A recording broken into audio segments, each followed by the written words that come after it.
అప్పుడు రాజకీయ పార్టీకి కానీ ప్రభుత్వానికి కానీ సంబంధం లేకుండా జరగాలి. ప్రాసెస్ అంతా తప్పు చేశారు. డెడికేషన్ కమిటీ కోర్టు చెప్పిన తర్వాత ఇంటర్వ్యూన్ అయ్యారు. తర్వాత జరిగిన పరిణామాలలో ఒక కమిటీ వేసారు, భూసాని వెంకటేశం. దాని రిపోర్ట్ లేదు, పబ్లిక్ డొమైన్లో పెట్టలే. అసెంబ్లీలో చర్చ పెట్టారు, తీర్మానం చేసి పంపిస్తారంటే మేము ఈ తప్పిదాలు జరుగుతున్నాయి, ఇది నిలవదు, చట్టాలలో నిలవదు, కోర్టుల నిలవదు అని ఆ రోజు చెప్పి మేము ఒకటే ఆ రోజు సింగిల్ పాయింట్ ఎజెండా కమలాకర్ గారు నేను మాట్లాడినప్పుడు మీరు ఏమి చేస్తున్నారో మాకు అనవసరం, 42% రిజర్వేషన్లు అయిన తర్వాతనే ఎలక్షన్లకు పోవాలని మేము డిమాండ్ చేసినాం. తర్వాత ప్రధానమంత్రి గారిని నేను ఆల్ పార్టీ డెలిగేషన్ని తీసుకుపోతాను సీఎం గారు చెప్పారు, తీసుకుపోలే. రెండోది అక్కడ ప్రెసిడెంట్ ఆఫ్ ఇండియా దగ్గరికి, అది కూడా జరగలే. హరీబరీగా గవర్నర్కి పంపించారు. పంపించిన తర్వాత మళ్ళీ ఆర్డినెన్స్ అన్నారు, మళ్ళా జీవో అన్నారు. అంటే ఎవరు అమాయకులు ఉన్నారు ఈ రాష్ట్రంలో? అమాయకులు ఉన్నారనుకోని మోసపూరితంగా మోసపుచ్చాలనేటువంటి ప్రయత్నం జరిగింది. అవన్నీ తప్పిదాలు. ఆ తర్వాత జంతర్ మంతర్ దగ్గర గవర్నర్కు తీర్మానం పోకముందే జంతర్ మంతర్ దగ్గర ధర్నా చేశారు ఒకసారి. మళ్ళీ ఆ తర్వాత 3 రోజులు మేము అక్కడనే ఉంటామని చెప్పి పార్లమెంట్ నడుస్తుంది. పార్లమెంట్ నడుస్తున్నప్పుడు మేము అక్కడ జంతర్ మంతర్ దగ్గర ధర్నా చేస్తామని చెప్పి పోయిండు. వాళ్ళ కమిట్మెంట్ ఏందనేది అక్కడ ఉన్నటువంటి మల్లికార్జున ఖర్గే గారు ఆ మీటింగ్కు రాలే, రాహుల్ గాంధీ గారు రాలే, సోనియా గాంధీ గారు రాలే, ప్రియాంక గాంధీ గారు కూడా రాలే. ఒకవేళ ఆ పార్టీకి చిత్తశుద్ధి ఉంటే వాళ్ళు అడ్జర్న్మెంట్ మోషన్ ఇచ్చి పార్లమెంట్ని స్టాలు చేసేటువంటి అవకాశం ఉండే.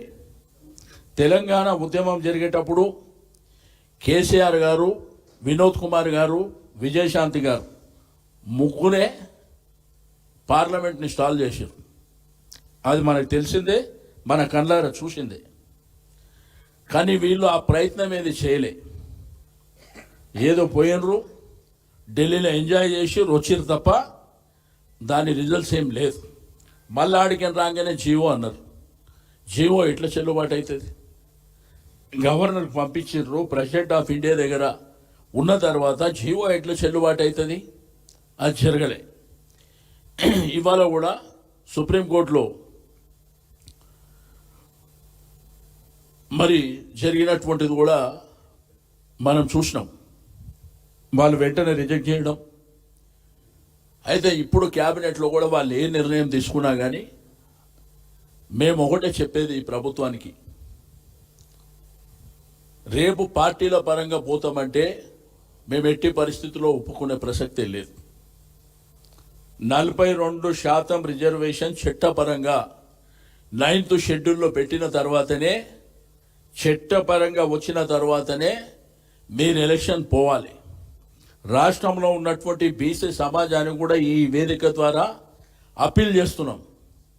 వాళ్ళు పార్టీ పరంగా అంటే మనం నామినేషన్ వేయొద్దు, మనం కొట్లాడి సాధించుకుందాం. వాళ్ళు వేసేది బిచ్చం కాదు, మనం అడక తినటం అంతకంటే కాదు. ధైర్యంగా కొట్లాడి మనం సాధించుకుంటాం తప్ప మనం భయపడవలసినటువంటి అవసరం ఏ కోశానా లేదు. నేను ప్రభుత్వానికి, ముఖ్యమంత్రి గారికి ఒకటే చెప్తున్నా, మీరు రేపేదన్నా నిర్ణయం తీసుకుంటే అది చట్టపరంగా 42% రిజర్వేషన్ 9 షెడ్యూల్ పెట్టిన తర్వాతనే మీరు ఎలక్షన్లకు పోవాలి. ఎలక్షన్లకు మీరు హరీబరీగా పార్టీల పరంగా పోతాము, మోసపూరితంగా ఇప్పటిదాకా చేసిన మోసాలు ఇవన్నీ జరిగినాక మళ్ళా మోసపూరితంగా పోతామంటే రేపు దాని పరిణామాలు చాలా తీవ్రంగా ఉంటాయి.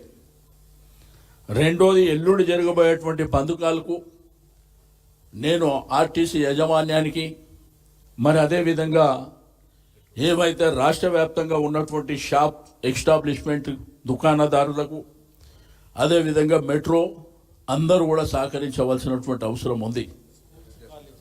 స్కూళ్ళు, కాలేజీలు, విద్యా సంస్థలు కూడా అందరూ కూడా స్వచ్ఛందంగా బంద్కు మీరు సహకరించాలని చెప్పి మేము రిక్వెస్ట్ చేస్తున్నాం.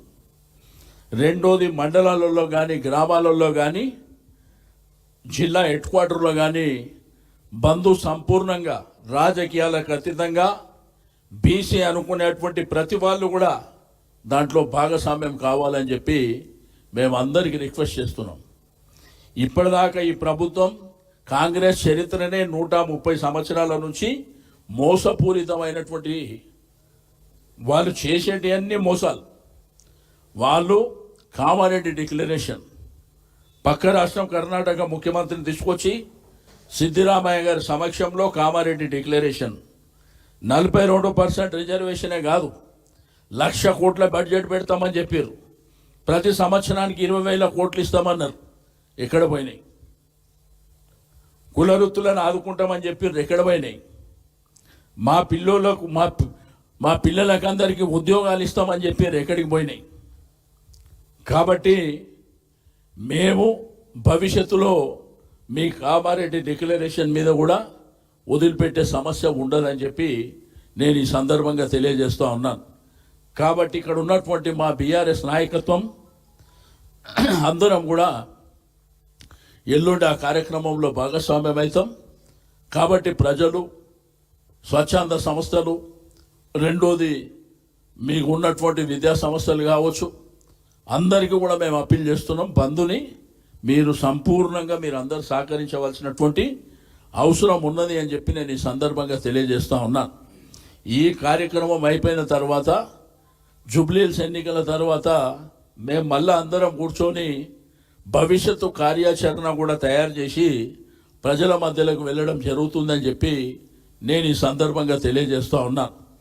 మా ప్రభుత్వం కేసీఆర్ గారి నాయకత్వంలో 10 సంవత్సరాలు సంపూర్ణంగా బీసీ బిడ్డలని కడుపున పెట్టుకున్నటువంటి పార్టీ. 10 రాజ్యసభ వస్తే 5 రాజ్యసభ బీసీలకు వేసినాం.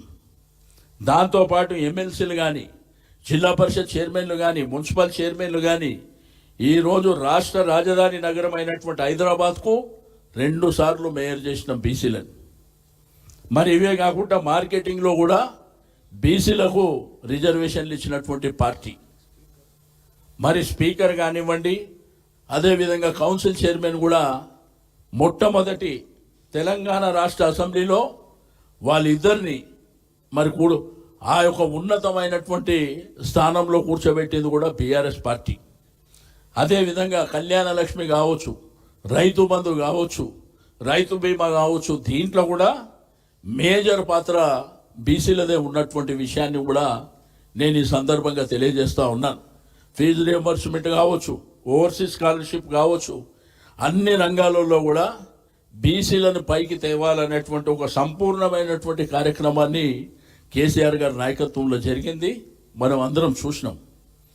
కాబట్టి ఎల్లుండి జరిగేటువంటి కార్యక్రమంలో అందరూ భాగస్వామ్యం కావాలని మేము ఈ యొక్క మా నాయకత్వం అందరం కలిసి తీసుకున్నటువంటి నిర్ణయం. కాబట్టి అందరూ కూడా దయచేసి భాగస్వామ్యం, జిల్లాలో ఉన్నవాళ్ళు జిల్లాలో, మండలాల్లో ఉన్నవాళ్ళు మండలాల్లో, గ్రామాల్లో ఉన్నవాళ్ళు గ్రామాల్లో, హెడ్ క్వార్టర్లో ఉన్నవాళ్ళు హెడ్ క్వార్టర్లో ఈ బంద్కు పార్టీ పరంగా సంపూర్ణమైనటువంటి సహకారం మరి అందజేయడం జరుగుతుందని చెప్పి నేను ఈ సందర్భంగా తెలియజేస్తూ, మీరేమన్నా అడిగితే చెప్తాను. ఉంటాను ఒక నిమిషం. మీరేమన్నా అడుగుతారా? ఓకేనా? Thank you. సినిమా హాల్లో వాళ్ళు ఇక అందరికీ రిక్వెస్ట్ చేస్తారు. పెద్దలందరికీ నమస్కారం, మీడియా మిత్రులందరికీ. ఈరోజు కాంగ్రెస్ ప్రభుత్వం ఒక నయవంచన బీసీలను మోసం. కామారెడ్డి డిక్లరేషన్ అంటే చాలా ఉన్నాయి, కానీ కేవలం ఈ రిజర్వేషనే ఒక డిక్లరేషన్గా ఒక బీసీ ముఖ్య చట్టబద్ధత లేదు. మీరు ఏమన్నారు? చట్టబద్ధత కల్పించి 42% రిజర్వేషన్ ఇస్తామని అన్నారు. చట్టబద్ధత కల్పించి 42% రిజర్వేషన్ ఇస్తామని అన్నారు. 6 నెలలు ఇస్తామన్నారు, కానీ 15 నెలలు నేను నిద్రపోయినరు. చివరి ఈ 2 నెలలు హడావుడి చేసి, ఎక్కడ లేనటువంటి హడావుడి చేసి నిజంగా ఇస్తున్నారు.